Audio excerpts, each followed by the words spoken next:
Kakinada యాంకరేజీ పోర్టులోని Stella L నౌకలో 1320 టన్నుల PDS బియ్యం ఉన్నట్లుగా మల్టీ డిసిప్లినరీ టీం తనిఖీలో నిర్ధారణ అయింది. జిల్లా కలెక్టర్ షణ్మోహన్ సైగిలి తెలియజేశారు. గత నెల 29వ తేదీన యాంకరేజ్ పోర్టులో ఎగుమతి కొరకు లోడ్ చేసిన స్టెల్లా ఎల్ నౌకలో తాను జరిపిన తనిఖీలో 640 టన్నుల రేషన్ బియ్యాన్ని గుర్తించిన నేపథ్యంలో నౌకలోని మొత్తం బియ్యాన్ని తనిఖీ చేసేందుకు ఏర్పాటు చేసిన 5 శాఖల అధికారులతో కూడిన మల్టీ డిసిప్లినరీ టీం ఏర్పాటు చేస్తున్నామన్నారు.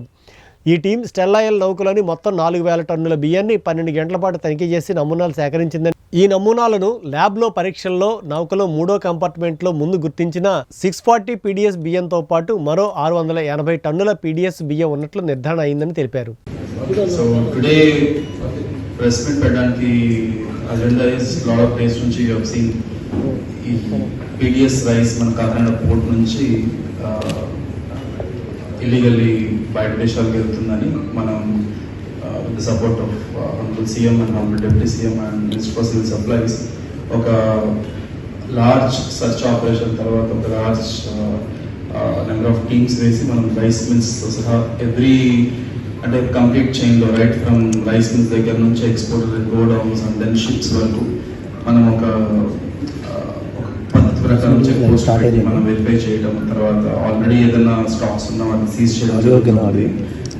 అందులో ముఖ్యమైనది మనకి అరౌండ్ 29th of November నాడు మనం ఎంవి స్టెల్లా ఎల్ అని ఒకటి పనామా ఫ్లాగ్ ఉన్న ఒక షిప్ మన కాకినాడ పోర్ట్లో యాంకరేజ్ పోర్ట్లో మనం ఉండడం, కాకినాడ యాంకరేజ్ పోర్ట్ అయింది.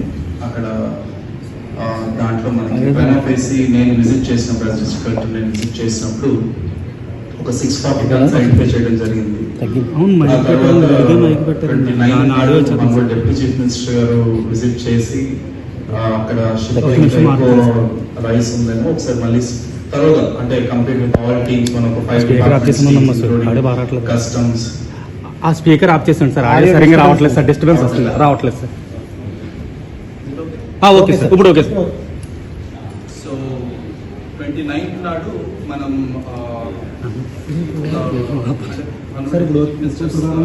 విజిట్ జరిగింది ఆ పోర్ట్లో అండ్ ఆ తర్వాత ఎంవి స్టెల్లా అనే షిప్లో ఇంకా ఎంత స్టాక్ ఉంది. బికాస్ షిప్లో మనం కంప్లీట్గా నేను వెళ్ళినప్పుడు కూడా కంప్లీట్ ఒకేసారి అన్నీ మనం చెక్ చేసే పరిస్థితి లేకపోయింది. Was cyclone period and I went alone, I needed team కూడా కావాల్సింది. సో ఆ తర్వాత మనం ఒక మల్టీ డిసిప్లినరీ టీమ్ అంటే ఒక 5 డిపార్ట్మెంట్స్ కలిపి ఒక టీమ్ వేసాం, including revenue, civil supplies, police, customs and ports.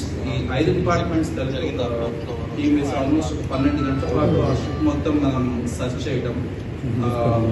షిప్లో హ్యాచెస్ ఉంటాయి, హ్యాచెస్ అంటే కంపార్ట్మెంట్స్ లాగా ఒక 5 కంపార్ట్మెంట్స్. ఈచ్ కంపార్ట్మెంట్లో ఎక్కడెక్కడైతే రా రైస్ అంటే వైట్ రైస్ ఉందో, బాయిల్డ్ రైస్ అవన్నీ పక్కన పెడితే వైట్ రైస్ ఎక్కడైతే ఉందో ఈచ్ కన్సైన్మెంట్లో ఒక శాంపుల్ తీసుకొని రావడం జరిగింది. అలా మనం 12 శాంపుల్స్ తీసుకురావడం జరిగింది 5 హ్యాచెస్లో.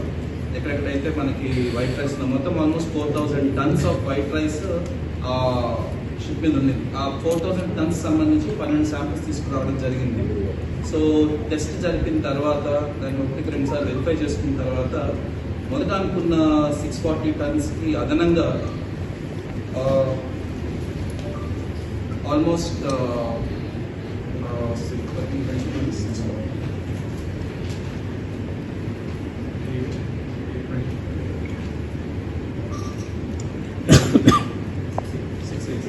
సో ఆల్మోస్ట్ 640 మనం ఒరిజినల్గా అనుకున్నాము. బట్ ఆ 4000 టన్నులు 640 టన్స్ ఆఫ్ పీడీఎస్ రైస్ బదులు ఆల్మోస్ట్ అదనంగా 680 టన్స్ కూడా దొరకడం. సో మొత్తం కలిపి almost 1320 tons of PDS rice మనకి దొరికింది. అండ్ ఆ శాంపుల్స్ టెస్ట్ చేసిన తర్వాత కూడా 1-2 సార్లు మనం ఇక్కడ టెస్ట్ చేసింది, అందువల్ల కొంచెం లేట్ కూడా అయింది. అండ్ 0.36% అంటే 0.36% ఆఫ్ ఎఫ్ఆర్పి మనం ఏదైతే మనం 45 రైస్ కెర్నల్స్ అనుకున్నామో అవి ఆ శాంపుల్తో దొరకడం, అది నిర్ధారింపడం జరిగింది. సో ఇవంతా ఒకే హ్యాష్ నెంబర్ 3 కంపార్ట్మెంట్లో ఉన్నాయి. అండ్ బ్యాగ్స్ వెరిఫై చేసిన తర్వాత కూడా వీ కుడ్ ఐడెంటిఫై ఎవరిది ఆ ఎక్స్పోర్టర్స్ అని కూడా. మొత్తం ఆ 1320 టన్స్ కూడా one company by name Satyam Balaji rice industries private limited. So ఈ Satyam Balaji rice industries private limited అనే కంపెనీకి సంబంధించిన ఆ ఎక్స్పోర్టర్కి సంబంధించిన బ్యాగ్స్. సో ఇప్పుడు మనం దాన్ని ఐడెంటిఫై చేసిన తర్వాత సత్యం బాలాజీ సంబంధించిన వాళ్ళు ఎక్కడి నుంచి తీసుకొచ్చారు, ఏ రైస్ మిల్స్, తర్వాత ఏ గోడౌన్స్ లో స్టోర్ చేశారు అనే ఎంక్వైరీ ఇప్పుడు జరుగుతుంది. So as a first step మనం అక్కడ ఎంత క్వాలిటీ ఉందనే షిప్ లో మనం ఐడెంటిఫై చేయడం జరిగింది. కాబట్టి ఇమీడియట్ గా మన ఏదైతే గవర్నమెంట్కి చెందాల్సిన పీడిఎస్ రైస్ ఉందో ఆ పీడిఎస్ రైస్ ని మనం అన్లోడ్ చేయించి షిప్ నుంచి గవర్నమెంట్ వారు సీజ్ చేసుకోవడం జరుగుతుంది. అది ఇమీడియట్ గా ఆ పని మనం ప్రారంభించడం జరుగుతుంది. And it will take 24 to 48 hours కొంచెం వెదర్ బట్టి. సో ఈ షిప్ లో నుంచి ఇమీడియట్ గా అన్లోడ్ చేయాల్సిన బాధ్యత సత్యం బాలాజీ వారు తీసుకోవాలి. And immediate port officer will seize it along with civil supplies department and మన గవర్నమెంట్ గోడౌన్స్ కోర్టులో దాంట్లో సీజ్ చేసి పెట్టడం జరుగుతుంది. తదుపరి విచారణ తర్వాత దానికి ఏ మిల్స్ సప్లై చేస్తాయి, తర్వాత మిల్స్ సంబంధించిన బిల్స్, ట్రక్స్, ఇక్కడ మధ్య ఉన్న ట్రేడర్స్ ఉంటే ట్రేడర్స్ ఆ డీటెయిల్స్ తీసుకోవడం జరుగుతుంది. As a first step, we'll unload the entire PDS stock of 1320 tons from the ship.